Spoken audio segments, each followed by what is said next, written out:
We are live. I am in the studio with Eyajo December Joseph of Black Heroin Gallery. We're going to talk goth right after this. Welcome, headbangers, to the Metal Block. Here is your host, Heron.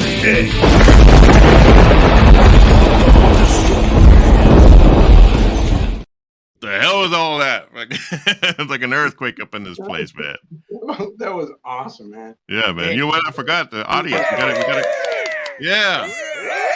Come on, man. We got a studio audience here. It was like Eric. It was awesome.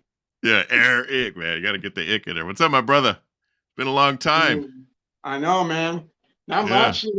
Just doing the same old, I guess. Just trying to add to it, you know. Yeah, you guys, you've been at it, man. Like, so Eyajo and me, we go way back to the days of Baby Dolls and Will-O-Wisp, and then Baby Dolls to Astro Vamps and Will-O-Wisp, Baby Dolls to Black Heron Gallery. It's just but right back to the days of the decadent strip. Yeah, it was back in '89 when we first discovered you guys, or when I don't know if we met you at that time, but I know we moved to Hollywood. We're like, hey, we're gonna move to Hollywood and be rock stars, and then we find a demo of the Baby Dolls, and we like that song, the Zombie Dance or whatever, and then we're like, so we blew all of our money and had to go back home, but we brought that demo back home with us, and we learned the song, and we started covering it. We'd tell all our friends. We played a show before we went the next time. And we're like, yeah, this is a Hollywood band called the Baby Dolls. We're doing their song Zombie Dance. And people were like, a lot of people thought it was our song. Like, oh, that's a cool song, man. Tony told me it was Stupid Sleazy 16 that you guys played, the punk one. Really? Yeah, I could swear it was Zombie Dance, unless that's the one we were learning, and then we might have played both of them. But I remember it being Zombie Dance because of the hook of it, Well, we're honored. Yeah. That was the start of it all, and I think sometime we met sometime later on, and then obviously Tony got to play with you guys for a lot, and then I noticed like Tony's been with you since that, like, right? So you go through Astro Vamps, and you go to Baby Dolls.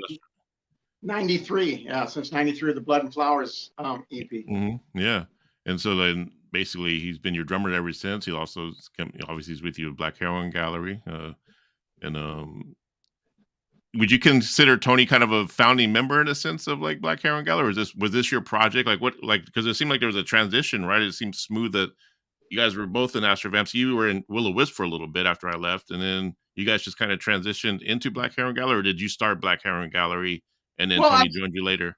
Well, see, Tony's always had his, like he Will-O-Wisp, or now the other band, Postmortem. Yeah. So he had his band. I started this because, but Tony was right there at the beginning, so it's not like he's been there since day one. Even when I learned the guitar, it was about 4 years before we actually got any. We were rehearsing, dicking around, but I knew that I had to learn the guitar if I was going to really write songs the way I wanted, the way that I wanted to for the band. So yeah. I did the classic thing, and it was on Tony's advice, hey, you just practice and I'll come to you, Mm-hmm. So I took that advice heeded that advice, and I just fucking locked myself 10 minutes to sometimes 3 or 4 hours a day. But yeah, it didn't take me, Eric, it didn't take me 4 years to learn the guitar to start writing. Yeah. Yeah, I always tell people all you really need is 3 chords and a melody, and you got a hit song. Well, look at one of our well-known songs is His Beautiful Darkness, and it's I don't even know if it's 3 chords. It's very, very minimal. But I'm a minimalist. I love the minimalist stuff. But I learned the guitar. The first one I wrote on guitar was Twitching Dead Things, and that's on our first. So when you're writing on the guitar, are you using like an acoustic guitar? Do you write with an electric? Because I always like to write on an acoustic first, and I always feel like, well, if it sounds good on that, it's going to sound kick-ass when it gets to the electric. I have that same philosophy. I try to write on the acoustic first. Yeah. And then I put it on electric. Nice. Because you were always a keyboard player before, right? And then the transition from keyboards to guitar is very similar because obviously the chords are the same, the chord structures are the same, except for just the fingering and how you execute the chords is different. But the overall notes and theory of the music is my throat. But there's like 3, like your fingers, right? There's like 4 different positions. Then when you can add the bar, and you can make, so you got a whole shitload of chords you can make just by adding that bar. basic how to make the minor, how to. So Uh-huh. yeah. I've been using the capo So, recently on my guitar, and it's like it's opened up a whole different ball game because you're putting the capo at the fret, and then you're able to play like a minor chord without having to bar your finger, and it just feels better. And I don't know, it's like it's a trip. I right. was like, oh, this is why people use the capo. It's like, Yeah, yeah. I did the guitar on the first album. There's some of the Oh, backup nice. guitar. Yeah, some of the backup guitar and stuff on there Oh, was cool. the producer at the time and the engineer. He threw down some guitar too. But I Okay. did the guitar on that because I didn't have it, but nobody else was. I wrote those songs and Hmm. and but on this album, of course, Chris or Crystal, he had joined the band before this album was done. Yeah. So the Feast of Bats, and I was going to do guitar in there, but you know what? You know, he he got pretty good, Chris. Okay. Yeah. So so like what? Fuck it, let him do all the guitars, and he did, and so Hmm. that's great. Yeah. He's a So talented dude. I just did the keyboards on. I did a little acoustic guitar Hmm. on what was it? His Beautiful Darkness again. I used a Okay. 12 string, 12 string guitar. Okay. Yeah, those are nice. But yeah, Chris did all the guitar. Yeah. So So your first album is this considered your first album? The yeah, Dreadful Dead of, you got long titles, which is cool. The Dreadful Dead of uh Hoops Sleep Hollow. Hoop Smoke. Oh, Hoops Sleep. Yeah. my Exactly. eyesight sucks too, Hoop, man. Like, hoop Snake. Yeah, yeah. how do you come up with your title? Okay, so obviously you're an amazing poet. I mean, you're an amazing writer. I've read some of your stuff, and it's just you come up with these crazy, cool, freaking like concepts. It's almost like elves meets like it's an acid trip on paper, right? Like, in a sense, or mushrooms and Yeah, yeah. Yeah, you're probably right. Yeah, I don't know. Most of that stuff comes from most of my mythology and stuff that I've written about or I make up or because whatever. you've written, yeah, you made up your own mythology from what I understand, right? Like kind of in a sense. A couple different worlds, Hmm. and I write, and some of the songs are like that, and some are just just like poetic rants, Hmm. or Yeah. symbolism and stuff. Some are just stories because I tend to like to write stories the most. But most of this came from my upbringing in Kentucky. It was a Hmm. beautiful place to grow up. Oh, There were nice. hollers and creeks. It was scary and beautiful, and there was snakes and lizards and Yeah. turtles and Okay. catfish and, So I can and see where shit you get everywhere. all that. So, Yeah. yeah, a lot of it came from all that. Believe Dang. it or not. Yeah, which that brings me to a question. At what age did you discover that you had like a talent artistically, and like in like what age did you decide that you wanted to do that for the rest of your life? Like is What was that, music or art? anything. Like, yeah, just like when you first discovered, like, I guess that fascination with drawing, and then maybe later on into music. Well, art was like right away. Hmm. I realized that. Like I was in kindergarten with one of my best friends that is now in North Carolina. He could draw, but he stopped drawing like was right after I saw him drawing. Everybody was giving him attention and talking to him. It's like I'm just in a corner, just like a lone wolf who would talk to me. I went Yeah. home. I remember like a few months I realized I could draw, and then I went in and I started drawing and made my first friends because I could draw. Nice. But Sounds like after me when that, I realized I could draw. So I started playing that game Dungeons and Dragons and stuff like that. And really okay. got into the fantasy creatures and stuff. And I once drew a character and sent it into one of those contests, and I won. Where they were going to put the character in one of their little books. I never Hmm. saw the book that it was supposed to go into, but they sent me all those little figurines, those little things to Yeah. paint. Uh-huh. They sent, I got to pick. I think it was 500 of them. Mm. So as my prize. Oh So yeah. I You got still those. I don't know what little book or companion the little character went into, but so, uh you still play Dungeons and Dragons? I never could get into that game. I always was afraid of it. Like I always heard the horror stories of it possesses you and all kinds of stuff. So I was always afraid to get into it as a kid. yeah, But no, I don't really play it anymore because it is very involved if you do the old school version of it because it's yeah. maps, and charts, and notebooks and stuff. So I don't really do it anymore, but Yeah. and I was and I cheated back then. I just said, I said I'm not going to follow all their rules and Mhm. there's a dragon right there. Be careful. Yeah, you're right. I never really played it like some of the pros or some of the more hardcores would have played it. So, Yeah. Now, when it but comes to goth music, obviously, this is what this show's about, goth, and especially when it comes to like the '80s, and I remember like the mid '90s. Goth was really prominent around, with a lot of the bands from Hollywood and stuff like that. But when did you kind of get into goth, and what does it mean to you? Like, is it more? Is it about the music, or is it about the culture, the look? oh, And it was all, when did you yeah, it was, discover it? okay. Well, it was always about the music. Hmm. I found out later the look, and I was just like, that was just an added, icing on the cake. Yeah. Um, um, just real quick. I mean, I was even steered in that way because see, I liked Duran Duran. I was a big fan. I heard Girls on Film Oh while I yeah. was while me and a friend were painting a window for the holidays. Hmm. And then I heard Planet Earth, and I was just like, wow, these guys are intense. And then I listened to some of their other stuff, which like Night Boat and Okay. Friends of Mine, which are a lot darker. Listen to some of Hmm. that stuff, pretty dark. And Yeah. then I met some people that were like I went to the Medusas in Chicago and Exit in Chicago, which are goth clubs. Met Hmm. these people when we talked, and I was turned on to bands like first I heard Blasphemous Rumors by Depeche Mode. I'm like, oh God. Yeah. So I'm already gearing all the way to the dark stuff. And Hmm. then I found out about Skinny Puppy, Oh yeah. uh, Yeah. Ministry, what was it? Sympathy or No Sympathy with one with the black fingernail, that red cover, Oh yeah. and Okay. Twitch. And Yeah. then I started finding out some of the other bands like Bauhaus and stuff like Hmm. that. And I was sold. I was after Blasphemous Rumors, I was sold into like a darker sound. Yeah.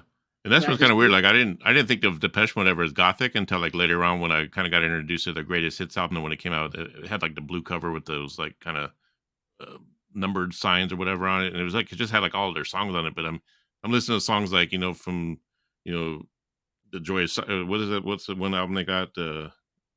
Enjoy the silence. What's that? Is that the name of the song? I think that was Music for the Masses or something like Yeah, that. music. Yeah, just stuff like that whole era. Like that to me sounded like that. Wow, this sounds like gothic music, and I Right, never. like Black Celebration and stuff like that. So they had Yeah, that song. Black. Yeah, I never really thought of them as kind of goth until like I heard that, and I was like, well, okay, this is pretty badass, And Yeah, then I like was, Black Celebration, and then there's Flies on the Windscreen, yeah, yeah, and so there was just a lot of darker stuff like that, and then that was kind of those became more my influences, and then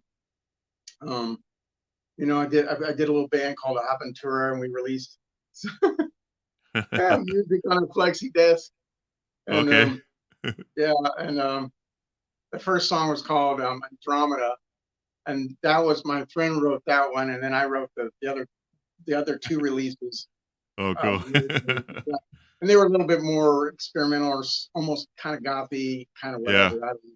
But the first one sounded kind of like ABC. I can see Andromeda from so yeah, far yeah, yeah. away.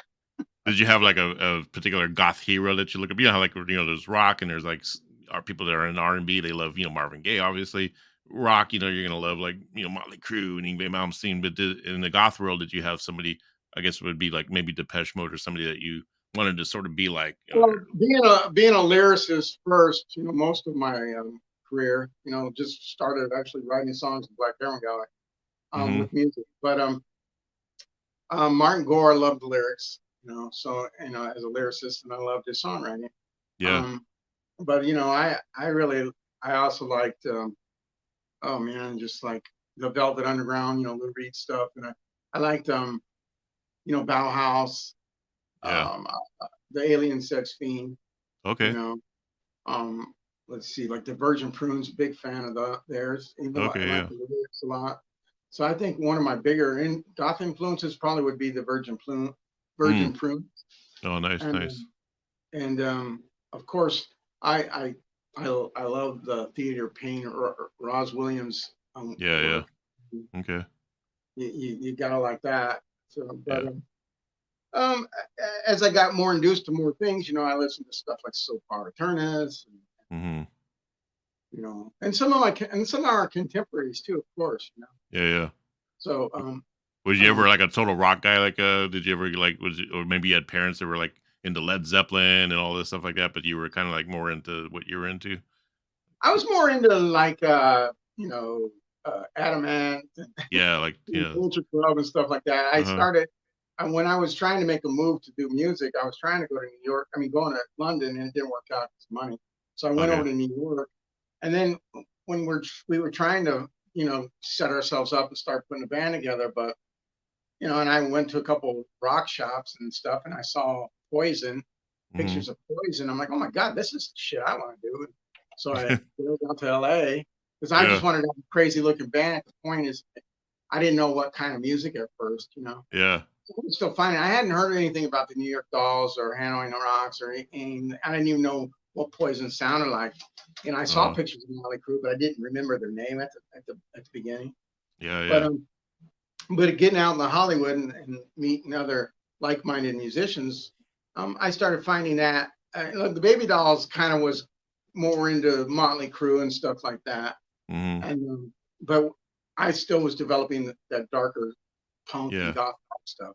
Yeah, I remember even listening to. I mean, from what I remember, the Baby Dolls, it was like you guys had this cool poppy glam look or whatever, but your music wasn't like your typical glam that was in Hollywood, like hey, let's party all night and go to the Sunset Strip and girls. It was more like it was dark stuff, like I said, zombie dance and things like that, and it was punk sound, and it was real underground sounding. It was Glam Slam, and then and it was a Stupid Sleazy and 16. It had substance. That's the thing about me. I always like Tony was always into like anything glam. He didn't care like Poison and stuff like that. Whereas me, I always liked the look, but I wanted something more of the music. I didn't want it to be about partying and girls. I wanted, it could be about anything but that, and, that's why I was always drawn more to those kind of bands, like.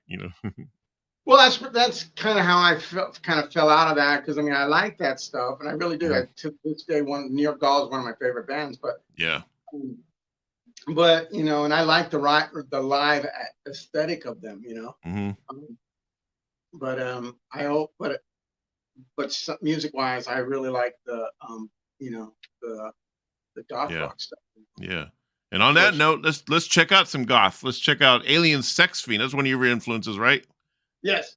We're gonna see what song this is. I don't know what the song is about. I haven't seen this in a long. I think it was from 1986, but we'll find out.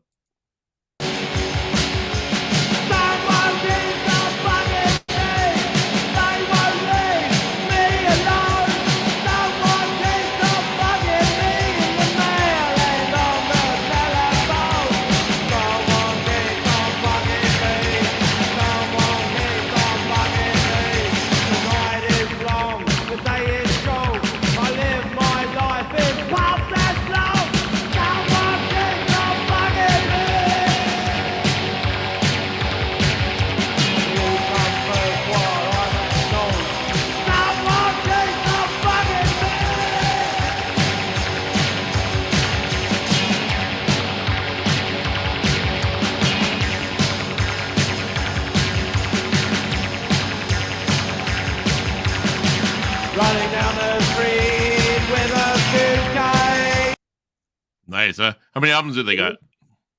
Huh? How many albums did they got? Alien Sex Fiend. Do you think they got quite a bit? I'm not real sure. Yeah, when did they come out? They were probably around early 80s, you think they came out, or? Yeah, I think he's been around for a while, yeah. That's so weird. Like, we was talking about like how goth music is kind of like, now you hear a lot of metal that's like influenced by a lot of goth, and I always was saying that there was a time when it seemed like gothic people and metal heads or rockers were kind of separate from each other.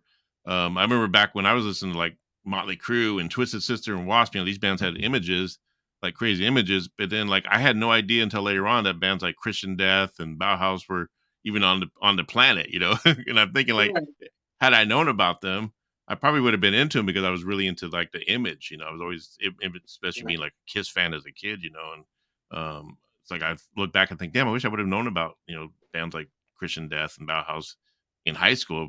Maybe I would have turned out a little bit more different. But I didn't discover real goth look until we moved to Hollywood, and when I found a flyer of London After Midnight flyer on the ground, me and Tony's putting our makeup on. He's normally wearing red lipstick, and I go, dude, this fucking band looks cool, man. I'm gonna try black lipstick, and he's like, I'm gonna try it too. And then that's kind of what started our kind of more gothic look, because we ditched the red and went black, and then I bought their demo, and it was like, wow. Love that stuff too, Mm-hmm.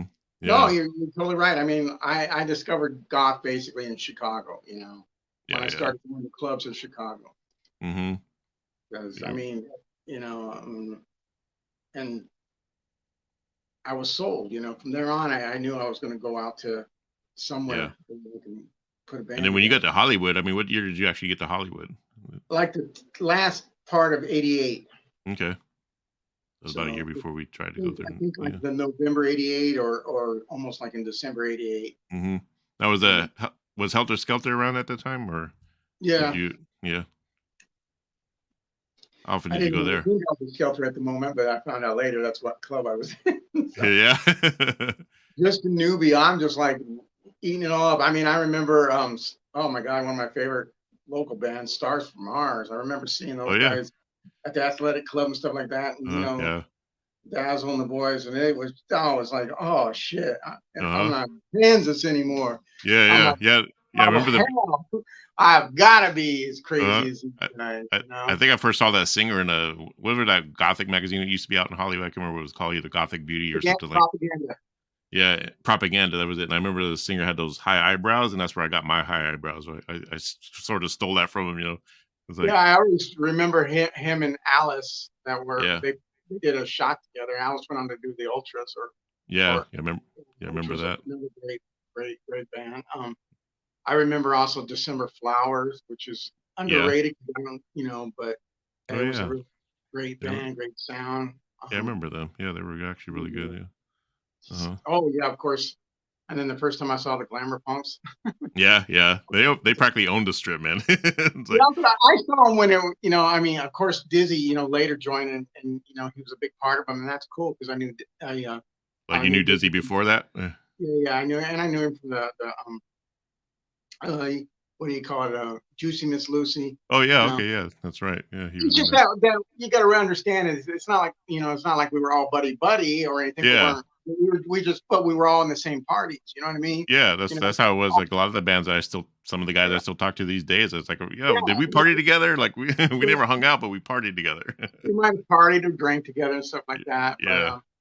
But I remember the Glamour Punks at the Whiskey with Stacy Chemical, the bassist, blonde Oh yeah. bassist, Okay. and was it Mickey Lord, the guitarist, Yeah. and Yeah. Fly That's right. was there, and of course Mandy.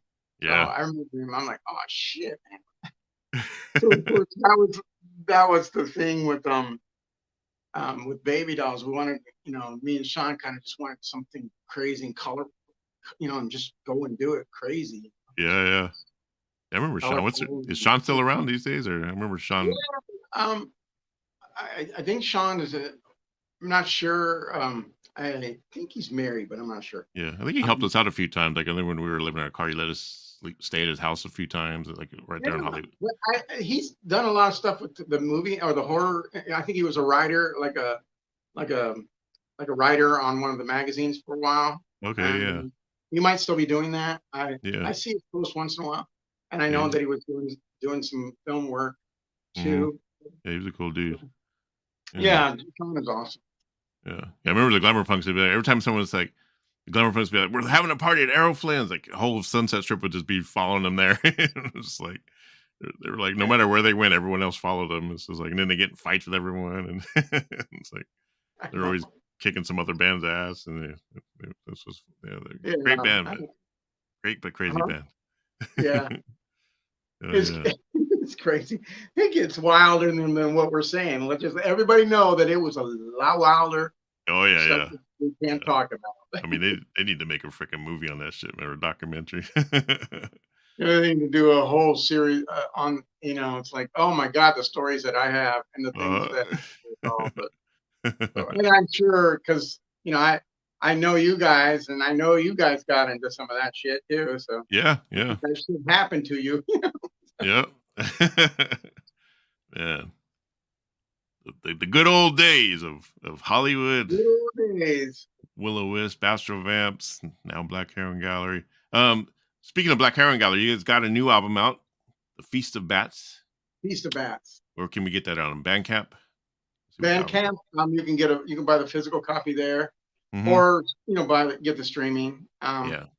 looking to put it out on vinyl this year or like sometime next year.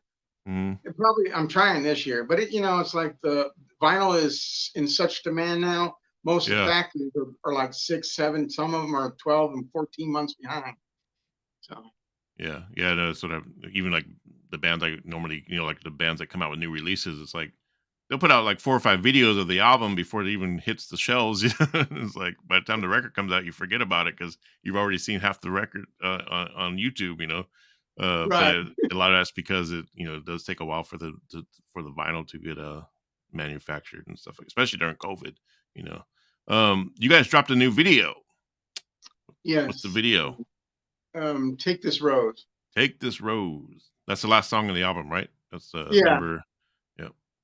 Yeah, I couldn't get everybody together because I wanted to do a video with some live shots, which we're going to do.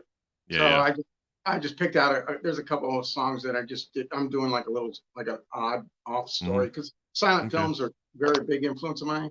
Yeah. I noticed that. We're gonna get into some of your film work here. I want to show everyone. This is the Metal Block premiere of Take This Rose. I haven't seen the video yet. I've heard the song on on the album, but I haven't seen the video yet. Cool. Yeah, so it's gonna be my first time. So it's kind of like a reaction video, / premiere of Black Heroin Gallery's new video. How long ago did you drop this video? Just like a week, 2 weeks ago or a week ago. How's the reception? Doing pretty good? Oh, pretty good. I mean, I've had more than a couple dozen, messages. I wish they would comment on the video, but right. I had some good feedback from it so far. That's good. All right, so here we are. Take This Rose by Black Heroin Gallery on the Metal Block.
this mortal coil, so I can become the black in the soil.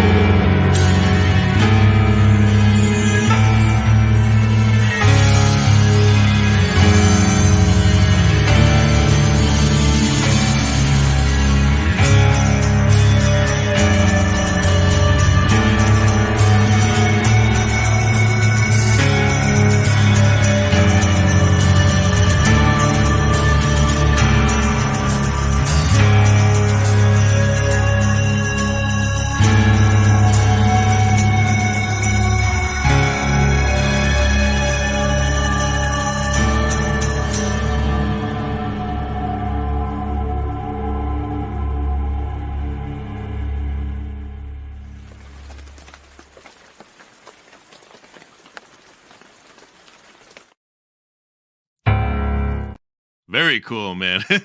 Those fucking visuals, though. Like, did you film that yourself? Like, in other words, like, did you at least have somebody? Obviously, you had to have No, somebody. I Holding filmed that. I filmed and edited it myself, and my son, he's been helping me as a cinematographer, so Okay. he did a lot of the footage too. Oh, badass! Hell yeah, that's cool. Yeah, so, and it's cool because he, Mm-hmm. he's like Yeah. does it kind of, he's getting the same eye that I am, so it was Yeah. cool. Now the song But is really, like I said, I mean, the production's amazing. Obviously, like I think you guys went through Roman, who did our last album, but I mean, he's obviously oh grown so yeah, much as a producer, as an engineer. This guy is like, I mean, I heard even Tony's album was like, damn man, and it's just so big and dynamic and just really, really good production. yeah, I love what Roman did, and Yeah, I'm looking to use him because looking to use him. And I don't need anybody else. As long as he's still doing music, I like to keep using yeah, him. So, yeah. We gotta uh, stick with Roman from now on. oh yeah, I like to find a team and stick with them. I don't need to use different people. You know what I mean? So, Exactly. Yeah, that's good. And now the so song, like, so who wrote this song and like how did it come about? I'm always fascinated by songwriting process. Like you say, you wrote a lot on. Usually write a lot on the guitar first. Did well, was was this song that kind of came about like that, or was this more like a whole band effort? no, it's funny. I say guitar, and yes, all guitar except this one. Yeah, yeah. This one I wrote on the piano. So, Okay, cool. Yeah, yeah. It's very piano driven, but sometimes you yeah. can write it on guitar and then transpose it over to the piano, or vice versa. Sometimes I'll write something on a keyboard and it won't even be a keyboard song. It'll just okay, that's gonna go on guitar, but Right, yeah, there's no guitar on this one. yeah, It's just yeah. piano and then some synth layers and stuff. Mhm. Now I remember. Tony's Uh-huh. drum. Oh yeah. Okay. Yeah. Now remember, like me and my brother, we did a review on the album and stuff, back on when we had the Gen X brothers, and we were kind of very critical about the vocals. We're like, I Right. was always saying that they're not bad vocals. They're just they take a while to get used to because you're not hearing that style, and it's very artistic in a sense. Obviously when you hear the music all dynamic and you're waiting for a vocal melody to come, but it's more like this really cool kind of creepy sounding. And then when I Right. think about it, here I'm hearing it more, and I'm thinking, like, you know what? Actually, this grew on me because now I kind of get it. I get what he's doing, and when you listen to it and then you read the lyrics along with it, you're getting sucked into the storyline, and you're getting sucked into the overall big picture of what it is you're presenting musically and visually. And I think that's where before when I was listening to it, that's where I got kind of lost in translation of hearing it before, thinking, okay, I like it, but all of a sudden the vocals come out. I'm like, oh, where was that? But kind of like what I did when I very first hit King Diamond. It was like when I first heard King Diamond sing, I'm like, music sounds cool, but then what the hell is this guy doing? This do all these crazy melodies with high vocals or falsetto. But then after you hear it, you're thinking like, and then you listen to the storyline, it makes sense. So what you're doing makes sense, and I love it. So that's what I want. Thank, That's the point I'm trying to get at. Before I thank was like you. kind of like and then now I'm hearing it's like okay, this is badass. Thank you. Well, that's cool. Thank you. Yeah, I believe me, I've had a few people say some shit, but that's fine, and I Yeah, get yeah, it. yeah, But yeah, I'm not.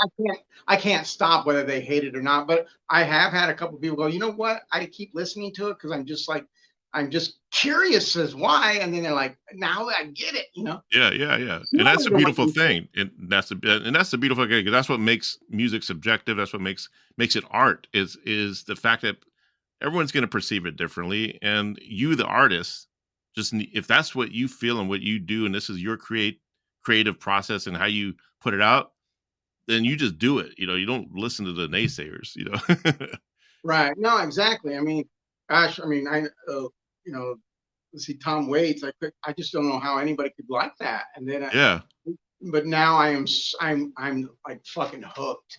Yeah, I same had with to me. listen to everything that he ever did, and I'm Uh-huh. like, and then the bullhorn, Yeah. like that. Yeah. You have to hear his song like Tabletop Joe. It's like, Yeah, yeah. Tabletop. Uh-huh. Yeah. I'm like, oh my god. I was the same way with Tom Waits. I was like, And what then the hell is this? I'll go and look at the comments, and there's Uh-huh. like people trashing him.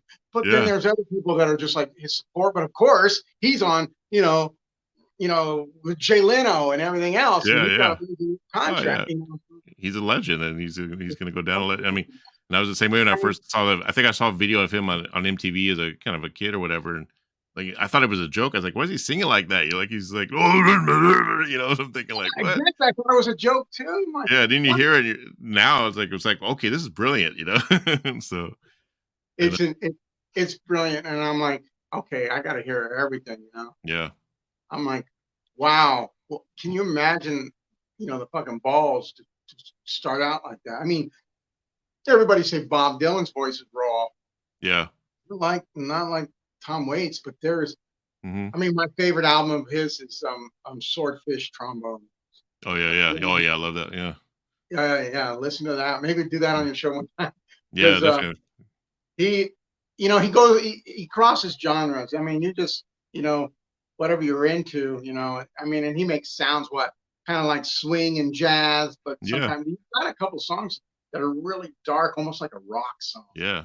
And There's the one. production is the production's weird because you hear these weird sounds going on that you don't know where they're coming from, but they're there, but they're not there. Like it's kind of a trip. Yeah, Yeah, it's obvious he takes and he pounds on tin yeah. cans or some Yeah, shit. that's what I'm thinking, like little clanky tin can sound. I'm like, where's that coming from? But it sounds cool. It's like it's fucking like Yeah, I mean, I can't say that I'm not trying to maybe him or Leonard Cohen or yeah, Lou Reed or some of that stuff. It's more spoken. yeah, I can't say that I'm not trying to put some of that because I am. yeah, yeah. I'm And not I think trying that's to do it in vain. I'm just trying to let myself write the song and then just yeah, attack it when as the rest of the music comes in there and yeah. just attack with the best vocal that You being or an song. artist is yeah, you being like an artist, with painting and drawing, you're basically doing what you would do that, but in your voice and with the songs, with the music. And I think that's what makes it so brilliant is that this is art right here. It's not meant to be like some top 40 hit or whatever like that. You're not writing for that. You're not writing for like to this and that. Like so, and I always think about singers. There's singers who are really good. Obviously, they can sing on key and they're operatic and everything. I wish I could sing like that guy, but then there's singers who just have a voice that it's identifiable. Like your voice is identifiable. If they hear someone who doesn't know who Black Heroin Gallery is, but then they've kind of discovered who they are or whatever, then they hear your voice, they're gonna know that's you. If they Right. hear that song somewhere, they're gonna be like, "Oh, that's Black Heroin Gallery" because of the vocal, and so even Oh, like with absolutely. yeah, I mean, it's like Right. No, I get you. And I have always liked that about vocalists, mhm, and certain obscure yeah, bands that come out and I'm like, yeah. wow, Like think about like someone like Mick Jagger. He's not like a great singer. He's like he doesn't sing totally on key all the time. He's not someone who's like got a voice that's gonna be pretty sounding. But when you hear it, you like that's Mick Jagger, because it works. exactly. It works Yeah, with the music. He's I like the imperfections in music. I do. I like exactly hearing somebody. I mean, I don't want everybody to just go out of the way and play the wrong notes or yeah whatever. But yeah I like to hear the occasional fuck up. yeah. Me You too. I know, mean, that's what I love about live music. You gotta That's what I people love using live backing tracks. albums. Yeah, there's people using backing tracks now that's driving me crazy. It's like we don't want it to sound like the record. We want it to sound. We want some. I want to hear some freaking sloppiness in there, man. No, that's what I always tell the guys. I'm like, listen, like the New York Dolls. Like for instance, when the New York Dolls are singing "Personality Crisis" and he goes into the part where he's howling at the moon. He is Yeah, so awful, but I love it. You know, totally. he's howling like a werewolf. It's so off, but I like it. It's Hell yeah. just cool. It's art. Yeah, it shows the human in the artist. Like the Right. being a No, yeah. human, and then You it's know, not done by some machine. You know. I mean, I admit. I mean, of course, there are a lot of like, industrial goth or just electric Yeah, music goth that's really cool and is flawless. yeah, But it's cool. But like I said, I'm just more drawn to, and I will listen to it. Don't get me wrong. But Yeah, yeah. I'm more drawn to the. That's why one of the reasons I like Alien 6. It's just raw. It's raw. Yeah, I love that too. Yeah. Oh yeah. Let's And check the out some. version 2, Yeah. very l- raw. Yeah. Let's check out some Black Heron Gallery. Here's what you guys look like. Do like your live thing.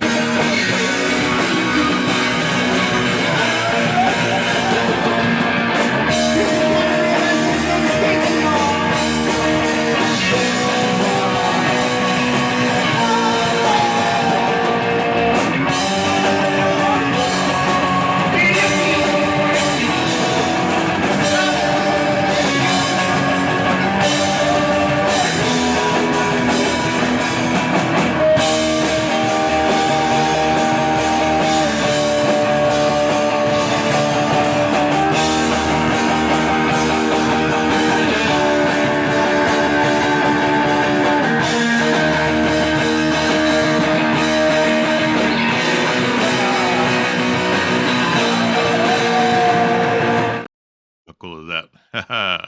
When was that? That was where was that at? When was that at? Anything crazy happened that night?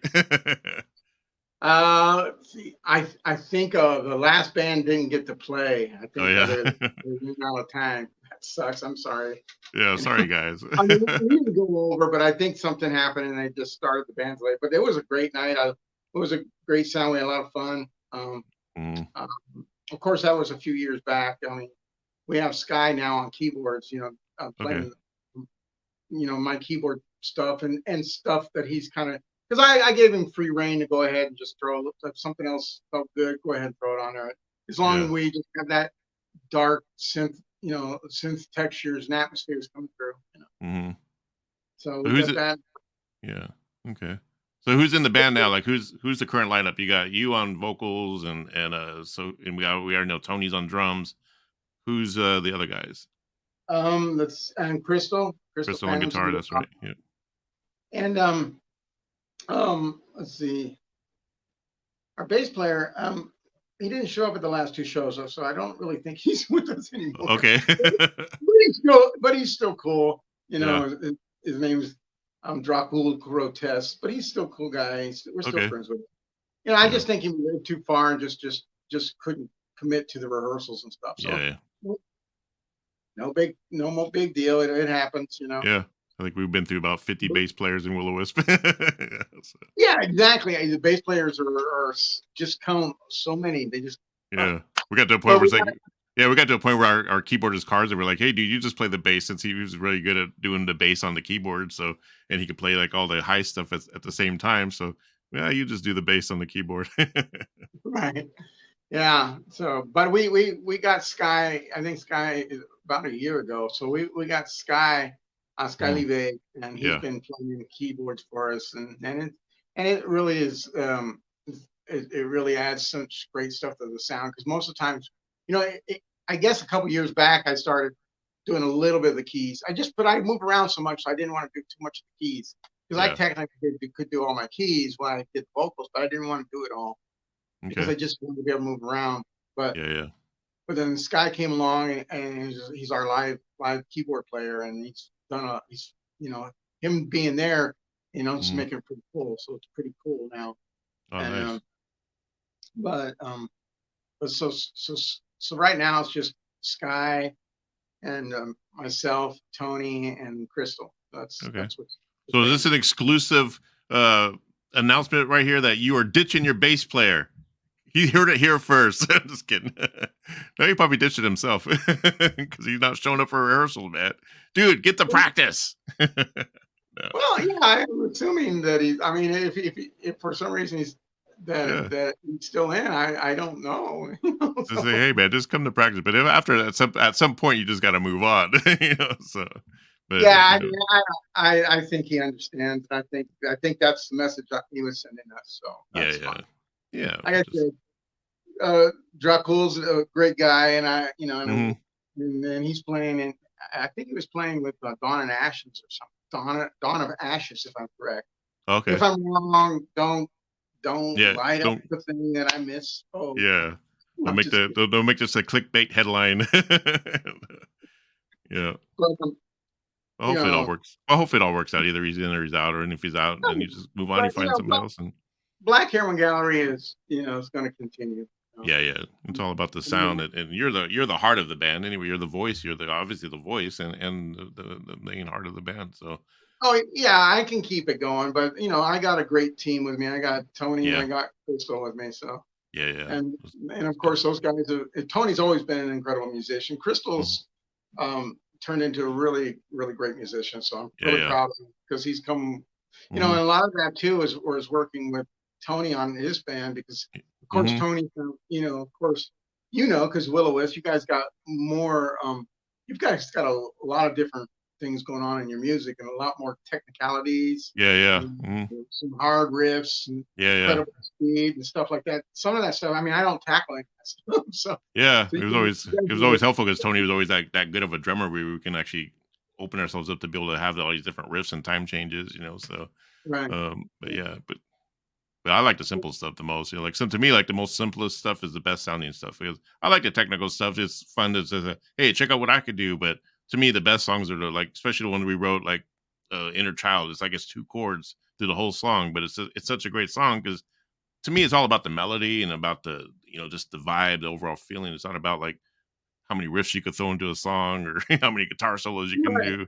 You know, Yeah, me too. I'm like that too. But yeah, again, it's like, I mean, it's when you do throw all that in there, it is definitely a listening experience, and it's cool. I mean, you can yeah, obviously see the genius that went yeah, into it. You hmm can hear that genius. yeah. Like, And at the oh, bottom wow. line, as long as it's from the heart, whether it's technical or simple, as long as it's from the heart, it's gonna shine through to the listener. The listener's Right. gonna get that. Yeah, it's gonna resonate with them anyways. Yeah, Yeah. it's gonna resonate. Because I can hear. I've heard bands who are like just super technical, and I just don't feel it. I'm just like, these guys just doing a bunch of math on the guitar, and so I'm just not feeling it. A lot I of don't. masturbating with the guitar, right? Yeah, that's all it is, and showing off like whose dick is bigger when it comes to writing riffs and shit, time changes, and it's like, nah, man, you got to do it from the Well, heart. the thing is too is see, I think that way a lot too. I think it's just showing off.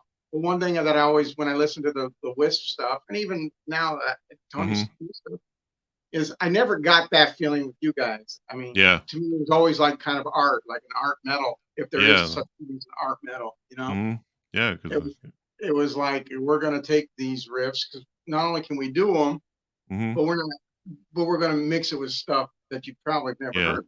And we always did stuff we felt good about. Like, we come up with like a gazillion risks, but like the only stuff that people would hear is what we felt good about playing and what we felt good about finishing. And I'm still like that today. Like, I won't put out a song that I have a zillion songs written, but I'm not going to record anything or put it out if I don't feel good about it first, because I just can't put it out just for the sake of like, even if someone says, hey, I like that, but if I don't like it, you're not going to hear it. But, I Right. mean, It's like and if you like it and I don't, you can have it and you can do whatever you want with it. exactly. Yeah. Yeah. And yeah, exactly. I mean, that's what I do with the Black Heron Gallery stuff because I've got probably about 6 or 7 songs written toward the new album, but Hmm. but I rework them and I rework them, I Yeah. rework them, And being and a perfectionist sucks too. I'm like, right. yeah.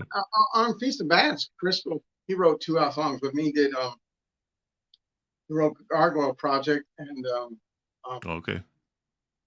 and what's the other song? Oh, it's, a Dreadful Witch, Okay.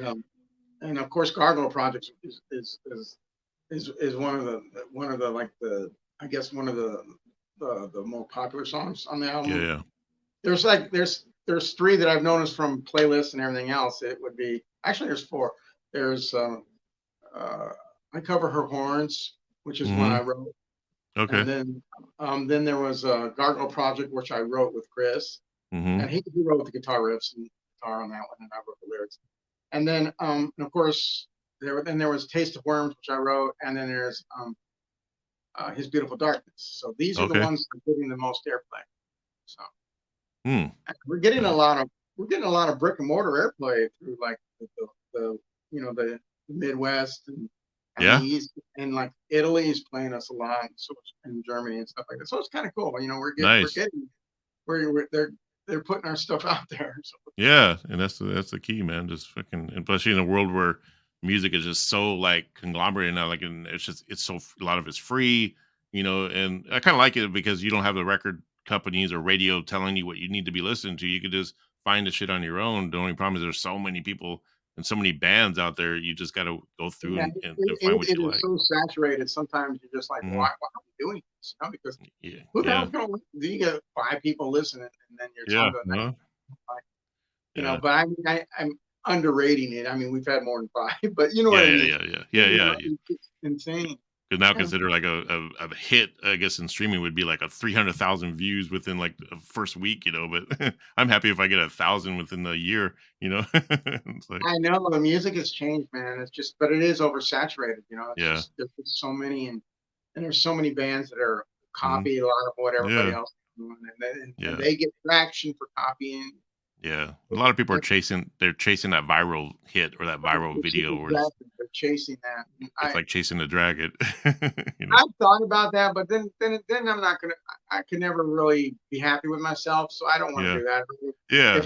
If I'm gonna be unknown, then fuck it. It's gonna be unknown my I way. look at it like this, like like even like this show here, like if it gets 5 views, it gets 5 views. If it gets 1,000 views or more, that's cool to me. I'm gonna just pretend I'm getting 1 million views. I'm gonna perform and act like I'm getting 1 million views. And if it gets 5, I'm thinking, well, that's 5 people watching that I didn't know would even watch it. If it gets Yeah, 100, that's 100 exactly. people I didn't know would even watch it. So that's cool with me. It's like being in a room and you're performing in front of 100 people, or 5 people. But Yeah. we always had that mentality when when Will-O-Wisp went to Hollywood and we played the Coconut Teaser first couple of times. There's only 3 people in the audience. I told the band, I go, because one of the guys was just like kind of back turned to the stage, or back turned or whatever to the crowd. And I go, you got to perform like there's 1 million people watching. You don't, just because there's 2 people out there, you can't do that, because those 2 people are going to go home and they're going to tell their friends what they saw, and you want to show them like a kick-ass show no matter what. And then that way they Well, bring, I next totally time you agree. got 10 people, then you got 15 the next time, and just build it from there. Right. Yeah. I- I mean, we did the same thing. We just yeah, I mean, play. Put the hood out.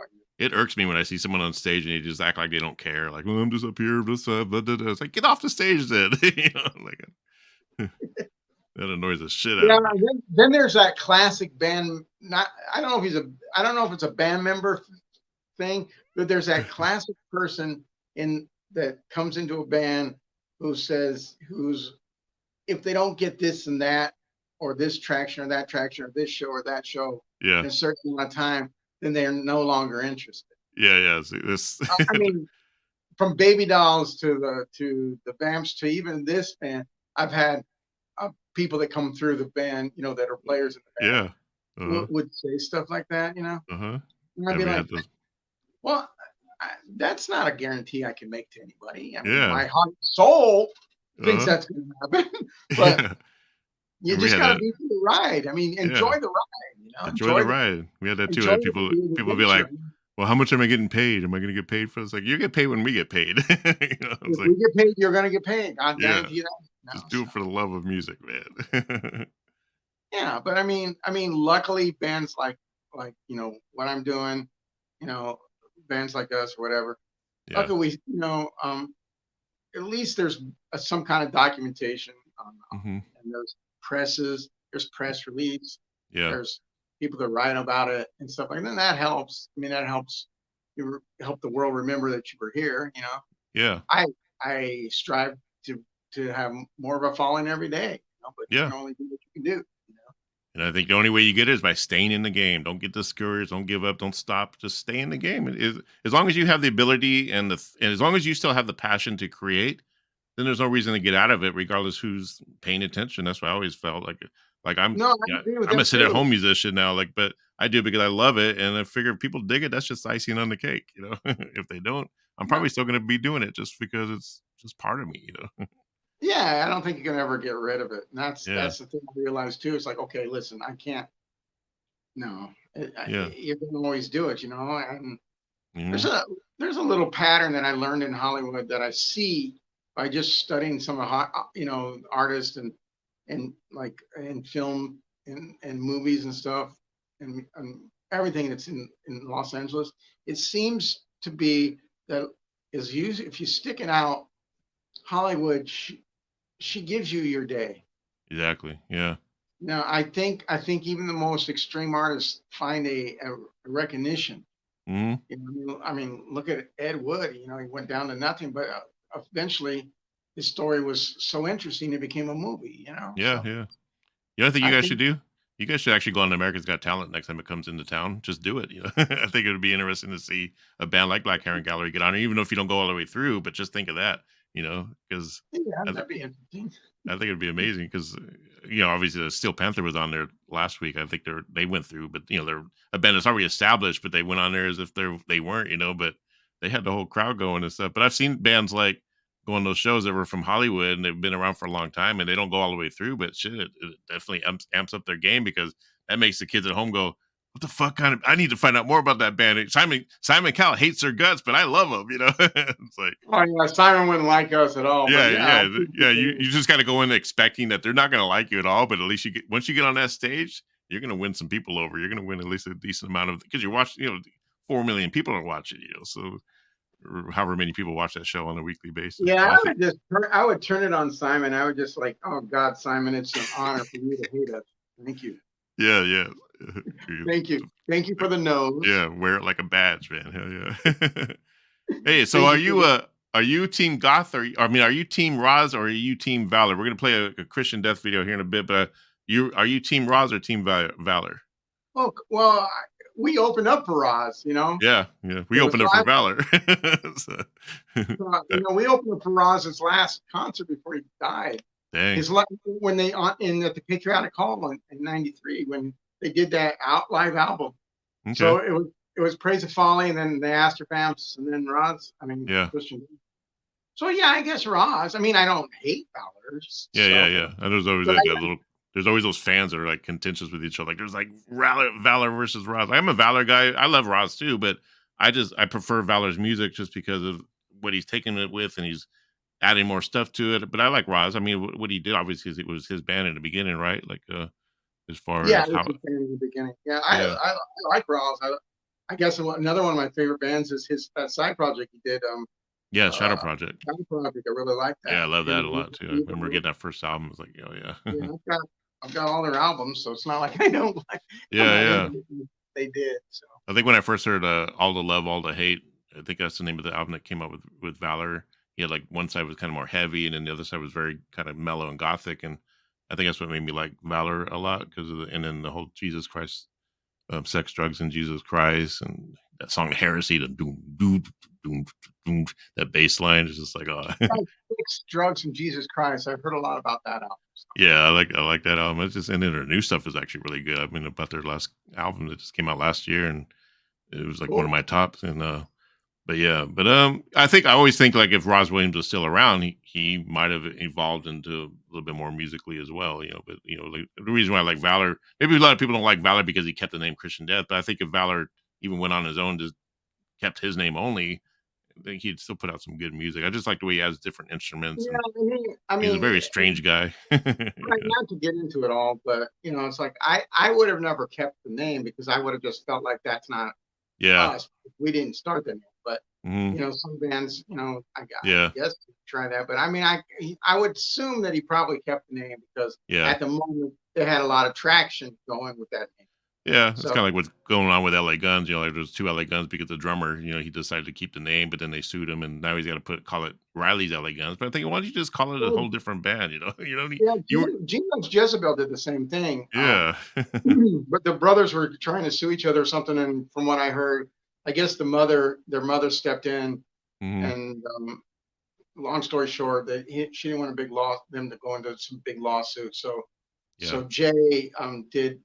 Gene Loves Jezebel in England, and Michael's done Gene Loves Jezebel, I think, here. Okay. So there's 2 bands, 2 Gene Loves Jezebel bands. There's one with Michael Austin, and then the one with Jay Austin. That's right. Yeah. I remember that band. So here's some Christian Death with Roz Williams.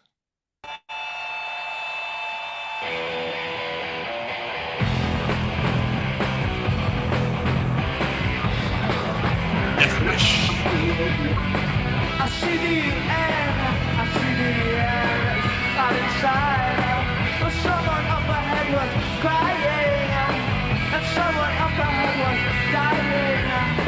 Lost in the darkness, lost in today. When you can only lose it to your mind, you got to lose it to your mind. And ways of tranquility.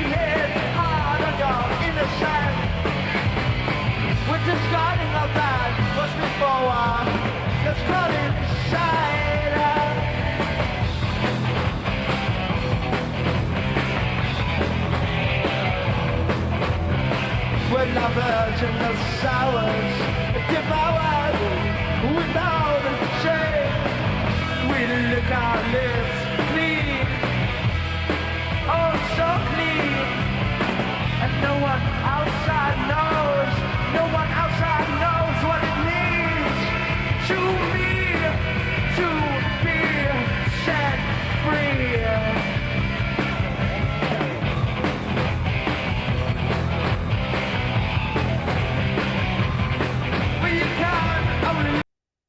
Nice, huh? Yeah, that's the show that we opened up. Oh, really? Oh, wow! I just magically chose that clip. I was trying to find a video that that was at the Patriotic Hall in downtown Los Angeles. Yeah. Okay, so that was like, and you said that was right before he killed himself, or before he passed on, or? I think he didn't. I think he died in 1994. Okay. Of a suicide. Yeah. He died on on Halloween, or was it? Yeah, there was only 3 bands that night, and so like I said, Praise of Folly, then us, and then Christian Death. Okay, so he died on Halloween, or was it was that the day he died, or was it April Fool's or something? April Fool's. Yeah, that's right. Yeah. Because I think it was who was the other guy that died on Halloween? I think it was G.G. Allen, wasn't it? That killed himself on Halloween or something there, or maybe he was planning on doing it on Halloween, but he did it on April Fool's. I don't know. It's like, I just remember somebody killed themselves on Halloween, but I can't remember. Yeah, I'm not sure. I'm sure we Google and we can. Yeah, it's probably Michael Myers. Michael Myers, yeah. Yeah. Now let's check out a little bit of Valor. You probably haven't heard this. Is a newer song by Valor's Christian Death. Okay. Let me see what you think about it.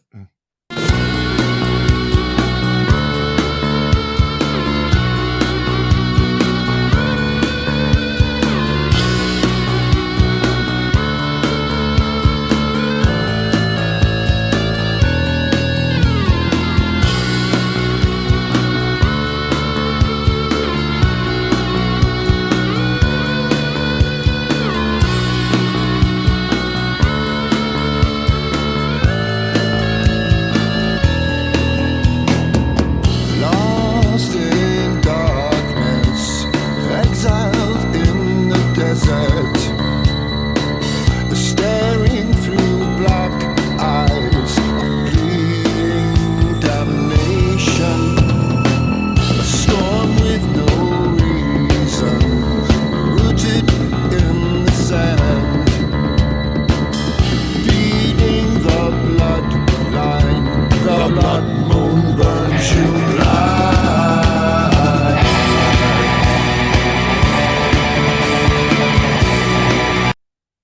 I think he needs you to make his videos for him, man. What the hell was that? Yeah, I had somebody ask me to make him a video, so I might be doing that for a little bit of money. But Oh, that'd be cool. yeah, it kind of reminds me a little bit of the some stuff off the Depeche Mode, the Ultra album that they. Yeah. So we got that At bass. at least that Very- beginning sequence does. Yeah, very bass driven. Yeah, well, like I said, I like both camps, Raza and Valor. I think it's all depends on what you're in the mood for. Like, whatever day you want to put it on some Christian Death. Are you in the mood for some Raza? Are you in the mood for some Valor? But but those fans that are just very rabid about, like, no, it's got to be Raza. It's got to be Valor. I understand. I mean, there are those fans that are very hardcore about it, about which camp they're in. Yeah. And they got a right to be that way. That's the beauty of it. Let's talk about you as a filmmaker, man. You're an artist, you're an illustrator, you're a filmmaker, you're a recording artist, regular artist, illustrator, which I guess is the same thing as an artist, filmmaker, painter, which is I guess is an illustrator, painter, author, but let's talk about your movie making. When did you get into actually making movies? And I guess it's probably some probably like right during the pandemic, right? And I was like, you know what? So I started taking some acting lessons. Mm-hmm. So I went to I think it took acting lessons for 2 years, with some different classes. And luckily, it felt good and natural to me. So, because I wanted to kind of know, because I always heard about, hit your mark and all this other crap for the films, right? So I wanted to get some of that on camera thing, which, even the workshops that I had, they're like, hey, most singers or performers can get this relatively quick. And I did, and I had some successes with some of those readings and some of those little performances we did in those classes, and I screwed some stuff up too. You know? Yeah. So, but I learned a lot of that, and I was gonna do the films whether I did that or not, but I'm taking it serious. And of course, when the Feast of Bats happened, I really didn't get to really do much film work because I was really so concentrated. I didn't know it was going to take so much out of us. You know, Yeah. I didn't know, and I'm proud that I did because it's the best record that I've done so far, but to myself that I'm really excited about. Yeah. So, you're very proud of it.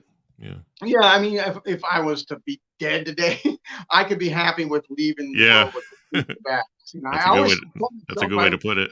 Right, I like to be happy with some piece of art because, like everything, you know, music, art, and poetry and film, I would like to leave a definitive piece of from those 4 art forms if I can. You know, I try my best to make it that way. I don't try it in vain because vain doesn't work. You know, so just do what you think is going to be the best that you can do. You know? Yeah. But I did a couple short web series with a few friends from the classes, and you know, and so I played some bizarre people, but I think 4 or 5 different ones, and I'm still into doing that stuff. And again, because right now this year I'm actually getting ready to shoot another short film, or it might be a feature film, but I kind of like stalled that for a little bit to try to go ahead and try to get a few of the videos out, because I would like to put together a documentary in the next 2 or 3 years, right around the release of the 3rd album of the band, with some videos. So I got to kind of make some videos, you know. But not a typical we did this or we did that, because right now we haven't done no big ass, huge arena. I mean, the band did a couple big festivals. I mean, or did a big festival, but we haven't yet. We've done festivals, they just haven't been like super huge. Like the huge ones, like 15,000-20,000 people. What's that Gothic one that always happens? Like, it just happened just recently where they had to cancel because of the rain, and where Susie played and all the. The Cruel Fest. Yeah, the Cruel Fest. Yeah, I can see you guys on that festival eventually. Yeah, I'm hoping we get invited on that festival. Yeah.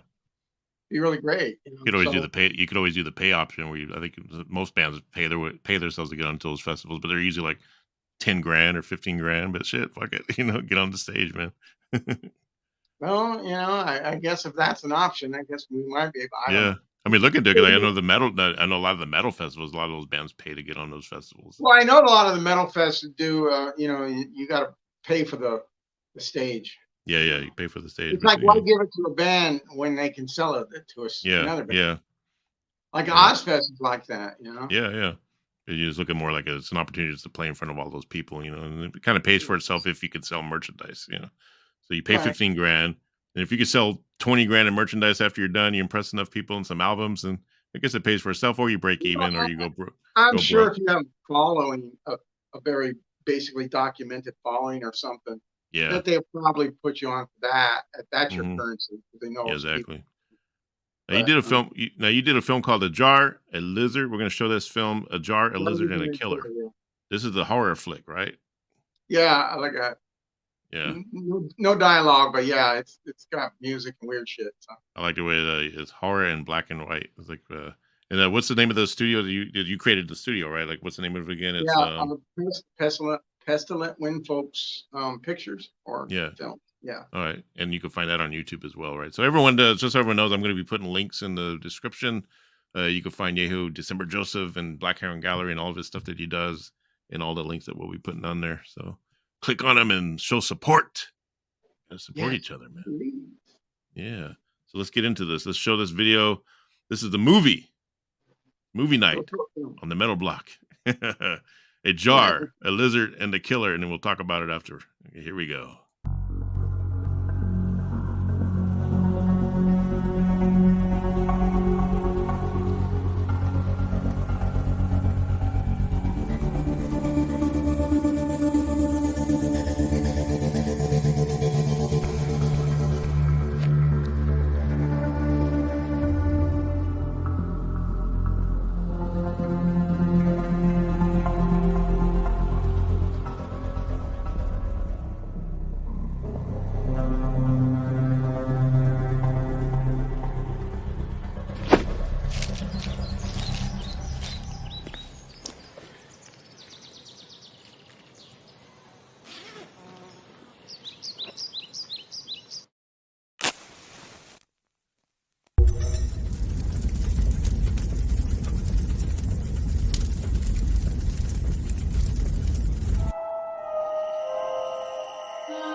Nice. That was a cool that character, man. Is that I was looking at the name of it. Is Jack Rembrandt in the Worm Prince or something, or is Yeah, he was. so when you were in the beanie plain looking, you were Jack or whatever the name is, right? Yeah, And then you become the Worm Prince. yeah, because he he finds those things and he does that little ritual that he Yeah. and he Uh-huh. turns and he gets the spirit of the worm prince from the forest into it. Yeah. And you created it all on your own, man. Shit. That's Yeah, fucking that one I brilliant. did all the cinematography. That's my son, the one that I kill, Okay. the Oh, that's your son there? Okay, cool. I was gonna ask you yeah, who is that? that's my son. So Nice. yeah, so I had to do most of that stuff. I did it over like I think around Silmar in like one of those little parks. So Yeah. I put my camera when everybody would go leave Yeah. the path. I would go there and I'd do a scene Yeah. with the mask and stuff like It's amazing sound quality too. Like, you could hear the flies flying around. It's just and it's the crunching of the. You could. It's just a right. sound. I The sound bought is some amazing. Zoom. Yeah, I bought some good sound recorders. Uh huh. And I bought a few not sound effects, but some bits of music and stuff. But I think like 4 of the tracks are mine. Like the beginning where the voices and stuff. That's all Yeah. me on synth and stuff. Uh huh. And and I got a good sound recorder, so I would record some crackling of the grass and stuff Yeah. like Yeah. that. Okay. So, So did you and the go to school bell. for the? Did you go to school for all this, or like do? Is No, this but in like? college and I went to school for photography, and then I Yeah. studied cinematography like in college for like 1 year. But I've Okay. always wanted to do film, Mm-hmm. but so I've always kept up on techniques. Yeah. But and same thing with art. I always wanted to be a painter, but I'm now a painter after Yeah. all these years. Yeah. Yeah. I see that because before you, But, we're gonna get into some of your art, but I see that you're doing like a different medium now because you I used to seeing you doing like the simple like the ink and the black and white ink. yeah, I changed the painting because see, my problem with art was it's not a problem. It's just I was into realism, Yeah. even in my ink drawings with all the stippling, but they just Hmm. took so damn Yeah. long time. And I always loved a lot of the artists that painted realistically. Hmm. But So this is your piece right here, your most recent. oh yeah, yeah. So, but I decided because I've got into a lot of the abstract art too, like Hmm. Francis Bacon or Yeah. Jean-Marc Basquiat, or a lot of some very artists that you would say, oh my God, really? Yeah. But I see the art in it, and of course, a lot of people do because those sell for millions now, right? Yeah, But yeah, but so I started doing some sketches that are faster and stuff like that. And I was able to, and I'm like, because I got so many art ideas and so many images that I want to get out. But yeah. if I have to sit down and wait 3 or 4 months to finish dotting a, thing, Yeah, I lose interest and I put it away for a while. yeah. Which And is when I did, like this piece huh? right here. I mean, like this piece right here. Is this all this dotted with the ink, or is this because it looks like a photograph? Or No, that's out of the video, Take This Road. oh, that's from a video. Okay, and then something like this is what you're Yeah, talking about as far as the yeah, that's very yeah, high detailed right. stippling. Is that what it's called? Stippling, right? I tried doing it in school. I Stippling, remember somebody, like my art stippling, teacher, yeah, had us do it, and I right. didn't have the Stippling and crosshatch, yeah. yeah, I didn't have the patience for it. I always loved it, but I just never had the patience for it as an artist. Like, Right. So I was this whole last year and a half, the last 2 years, I've been just trying to do a quicker, sketchy look because a lot of yeah, times I've had people say, your sketches are cool too. So I hmm, started to do that, and then I knew I wanted to paint, but it's like if I go into a museum and I see all these realistic portraits and I see all this great, obviously technically styled, great yeah, stuff, hmm, and I love it. I'm like, oh my god, it's insane, it's beautiful, it's intense. But for some reason, I'm attracted to the like almost a cartoon painting. You know what I mean? Something yeah, that's very simplistic or stylized. hmm, So, and I didn't want to betray because I have the ability to do the realistic thing. yeah, yeah, But but I didn't want, but it takes too long, and I wanted to be able to do a piece of art like the ones that you put up there, and all these I can do. I've done in a day. Probably yeah, about 6 hours or something between hmm, dry and whatever. yeah, yeah, And these first paintings, those are just quick sketches. I didn't tune the sketch. I didn't resketch. I didn't do. They're just a quick. Let me yeah, see, because yeah. I was trying to find a style that I could do fast that I really liked. It was very expressive. That's I how I wanted was as an artist. I always wanted something quick, like, I wanted to splat paint. I wanted to scratch. I wanted to do all that I've read about mhm, and I've seen, and I wanted to be able to. But I wanted to take some of my art in. So now, yeah, so I did like 16, 17 paintings in the last 3 weeks. I just hmm, started with painting. yeah, yeah, So, and I love there's like 4 here, including the one you show me. Those will go to an art show and those will be sold. yeah. I can So, see your stuff totally in an art show, even your stippled stuff. I mean, it's just like you need to be in oh, galleries all over the place. Yeah, I could but, totally see it. but those were to gear up for the big paintings, which I'm going to start in another week or two. And Hmm, those will have a little bit more detail. It's still going to be experimenting and do the really crazy thing, but I'm yeah, going to actually, I'll actually put a little more detail in my sketch. It's hmm, just because, I was just testing it out there. And if it can come out, these can come out with such a modest attempt yeah, and even more of a more controlled attempt in some things. I don't want to be controlled. Sometimes I want to just flat it on there, but yeah, you'll see a lot of experimentation for this first yeah, 13 or 20 paintings, the big ones, yep. and I'm excited. We can't wait Yeah, to go. I always feel like sometimes the longer I take on something or if or labor over it, then I feel like I'm losing the emotion of it. Like I like the stuff that comes naturally out and then kind of work it out a little bit after that. But that's Right, how I'm as exactly. and that's how I am as a guitar player. When I do guitar solos, it's never the same one because I like to have that improvisation of whatever just comes out of my system and then just pick the best one, instead of like writing Well, out a yeah, solo and yeah. Well, like music, even though when I do that too when I'm writing, but I also tape it in case it's something yeah, and that's then really yeah, cool. yeah, make sure you tape it and then just find the best one. It's the same thing with art. I'll photograph it just in Yeah, case I uh-huh. want to go keep it that way. Yeah, I got a clip here of let's see you in action with your art. Okay.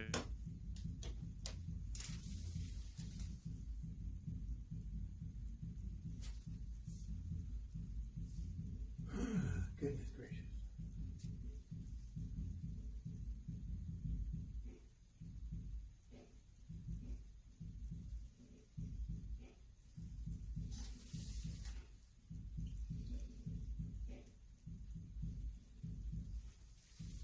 My God.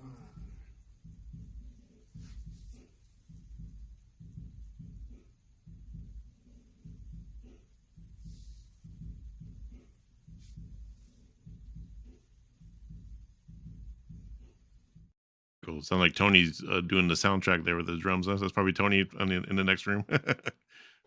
No, we got Or you got or probably other. Oh yeah, because you're in a rehearsal place, right? So there's probably. I'm in a rehearsal studio, so we got like let's see, 4 rooms. Oh yeah, that's right. Yeah, I think there's somebody is drumming in one of them. Yeah. yeah, that's cool though. So you obviously using acrylics on that one, or like what kind of paints are you using for that? Yeah, they're acrylics.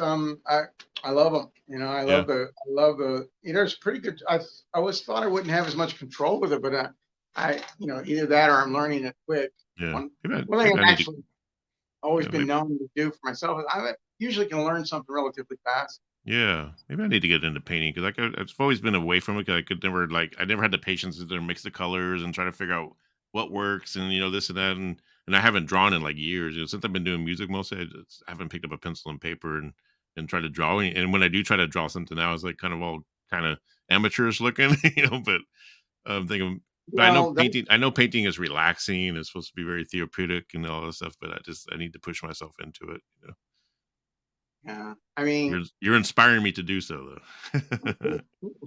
I have to admit that when I was from the Vamps into most of Black Heroin Gallery, I kind of shun away from my art because I thought I had to concentrate just on that stuff.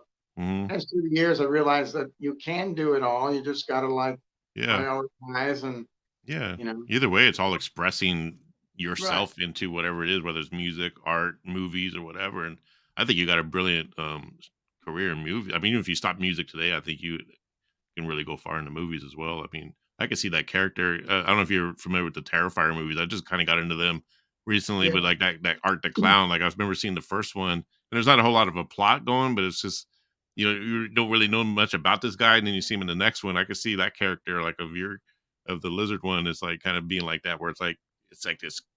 That's like his beginning. That's his origin. And then you see the next movie, and there's like dialogue and even more crazier shit going on, like an actual full movie.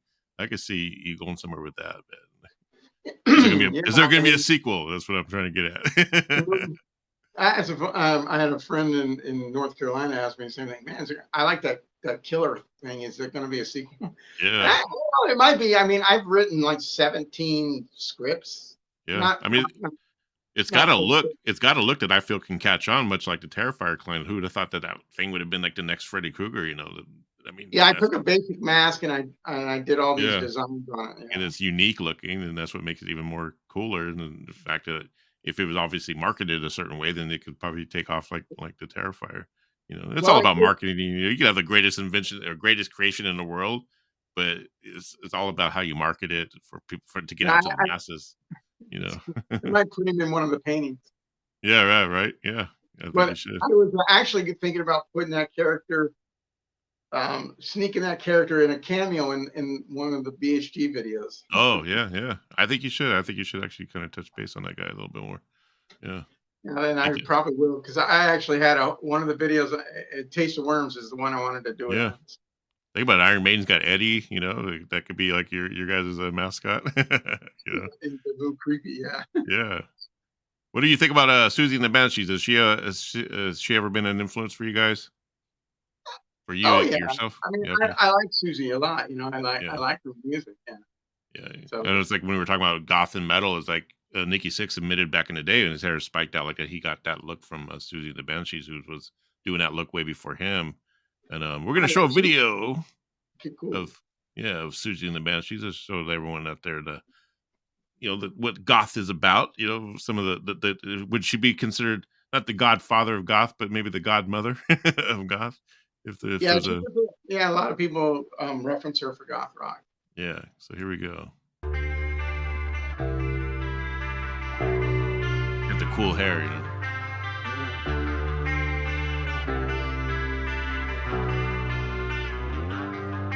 From the cradle bars comes a beckoning voice, the same spinning. You have no choice.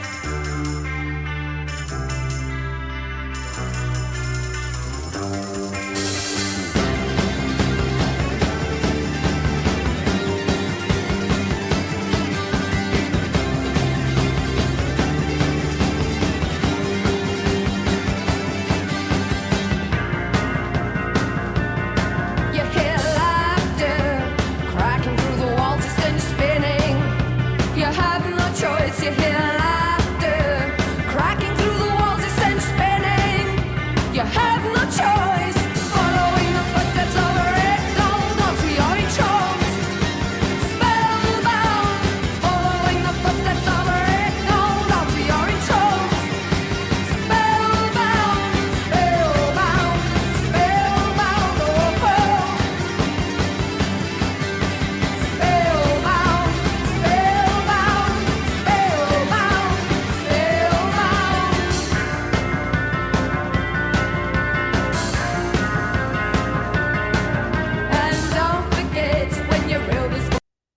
no cats were harmed in that video.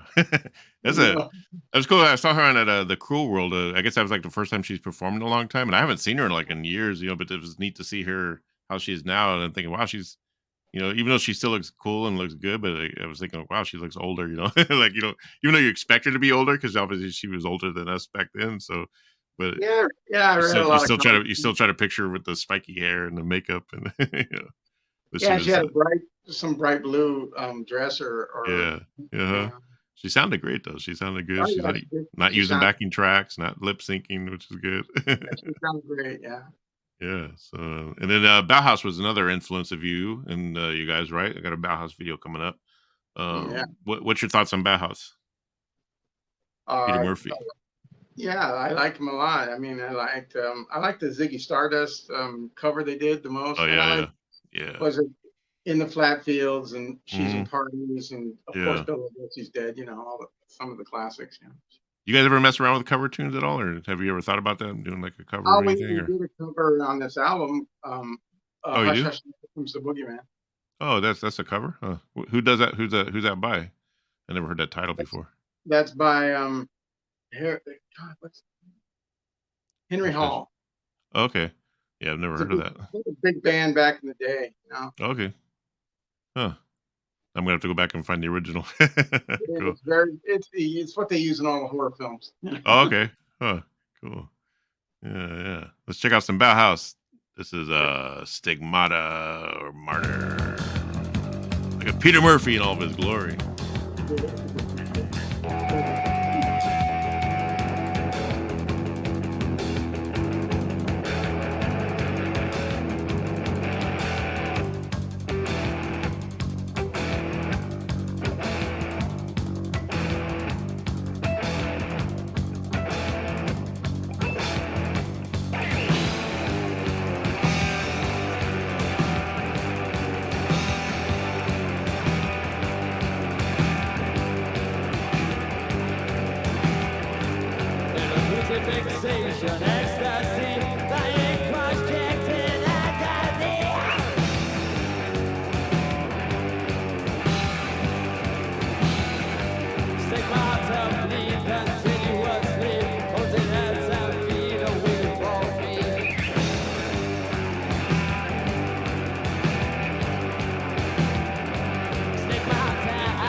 Nice. I wanted to be him so bad back in the day when I had my meth body. My meth bikini body. Just kidding. No, but I always tried to be like the way he moved, and there's been times where I tried to emulate his voice, but people are like, hey, you sound like Peter Murphy. I'm like, oh, that's a compliment. But then I started thinking like, wait, I'm starting to sound a little bit too much like him. I need to switch it up. Like, right. You don't mind sounding a little bit like your idols, but you don't want to sound. But you don't want to be like a total ripoff or something. And I knew this one friend of ours one time. He did music, but he sounded just like Martin Gore, but almost every note. Yeah. Martin Gore. It's so much that you could just only hear Martin Gore. You couldn't hear. Okay, he's influenced by Martin Gore. All you heard was Martin Gore. Yeah, like he just literally took the entire voice and made it his. Right, he could write songs, make songs, record with that voice, and just make them as bootleg Martin Gore songs. Right. That's how intensely, chameleon-like his voice was. I mean, maybe that's what he does on the side. Maybe he's making money on the side as a bootlegger. Yeah. He couldn't do anything else with it. So. Yeah. So you're an author too. Do you have any books in the works? I mean, I think the only book I found, I was Googling a book to find out, not that one, but this one here, From the Dark Lands. Don't you have like another book? That's a book. Yeah, I had a poetry book. You have a poetry book. That's what I was trying to find. What is that one called again? Yeah, it's called this is an older version though. It was called these are the dark songs of my soul or something. Okay, yeah. It's been a while. That's out of print. I've actually revised it and I've Yeah, added drawings and with new lyrics and some new poems. And yeah. the book that's coming out is called The Desolate Poet, and Okay. it will have illustrations too. So Oh, nice. Okay. about 50, I don't know, almost 50 to 70 illustrations. So Oh, yeah? Damn. yeah. And, Um, how do you publishing these books? Do you have a publisher? Or are you self-publishing these obviously, I'm or gonna it's gonna be I'm gonna do a digital download on Kindle Oh, okay, and cool. Amazon and like through Blur, but I'm gonna have physical copies too. Oh, nice. And Okay. yeah, those you can buy online, or you can buy a few from me, or at my Mhm. shows. Yeah. You can see them. What's it like writing there? Like, does it take you a long time, or do you feel like you do it like, do you feel like you do pretty good time as far as getting it? Like, let's say I want to write a book, I want to get it out. Some people could take like forever, or how long does it take you to actually write a book, like of all your poetry, or do you just have a collection of all your poetry? I've just collected them over the years. I mean, Okay. I've tried a few times to do novels, but I have that syndrome where they say that most Hmm. people trying to write a novel can get to the first 50 pages and then lose it. Oh yeah, Um, yeah. it's why I do mostly short films, is because Because you feel it's like like, people are gonna lose.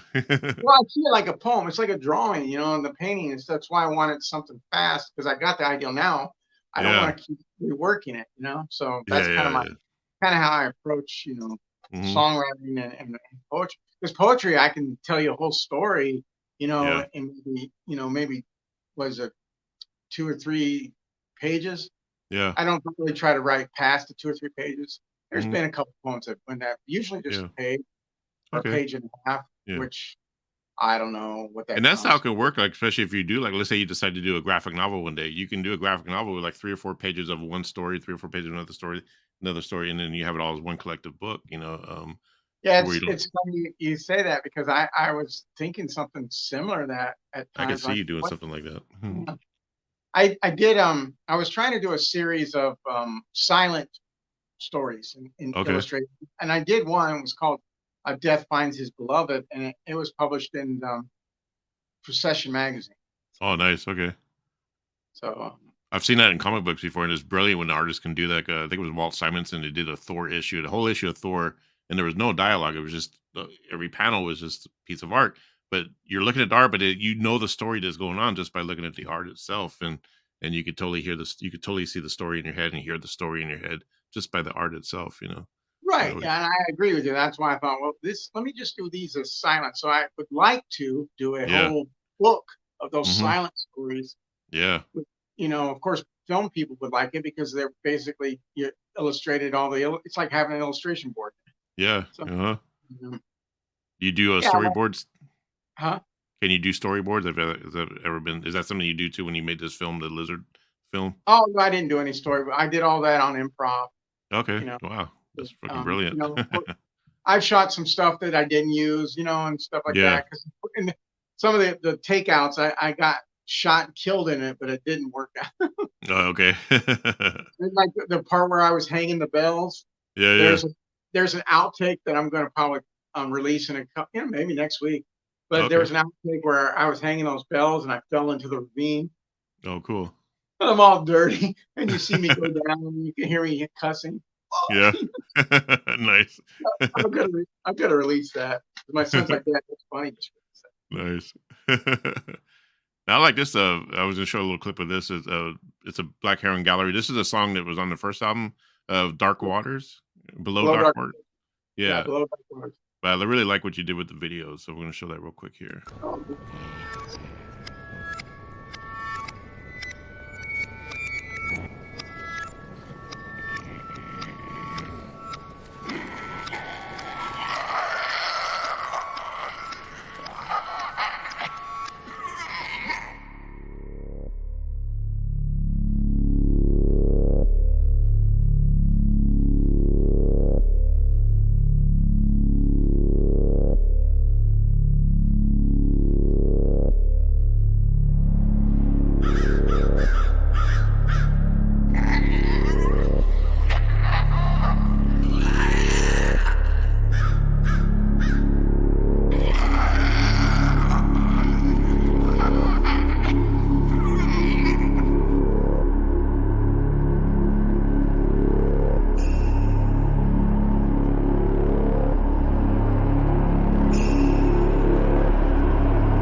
cool visuals, man. Now Yeah, that, cool.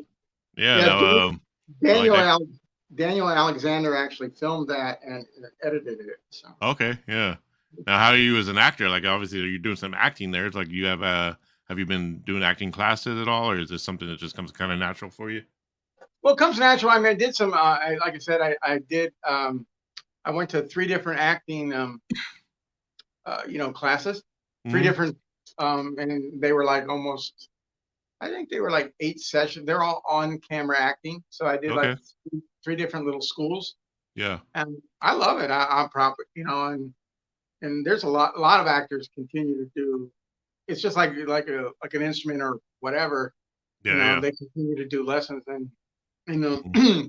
after I get some of the videos, because I got to spend some money. After I get some of that stuff down, I'm looking to probably do some more, keep the classes going, like maybe in the fall or Yeah. next Yeah. Yeah. year, Hmm. because I got a lot of film ideas and I'm trying to get those out. So, Nice. and honestly, I like to do a series that's just like silent film.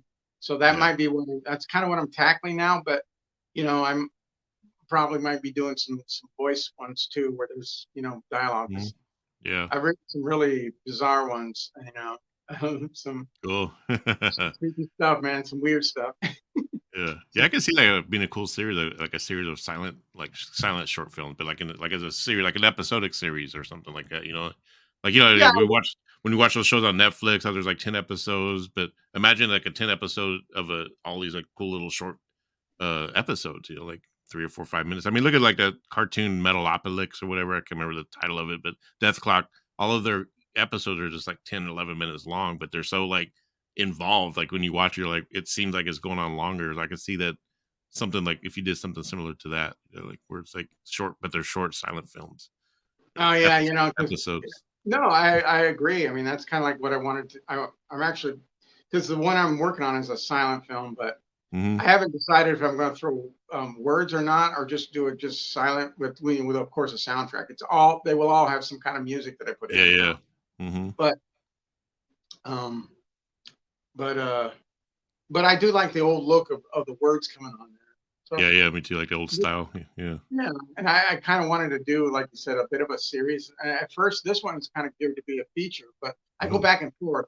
I don't know if I Yeah. want to do a feature or maybe bring it back down to like maybe a 10 or 20 minute thing, but Yeah, yeah. not really, So, Mhm. but And then with YouTube, I mean, everything's on YouTube now. Like you can just you don't need Netflix or anything like that. Just put up an I episode guess, every yeah, week or so, like a new episode, and boom, boom on the. I'm not charging for it, but of course I Mhm. will put them on a DVD and a Yeah, yeah, VHS.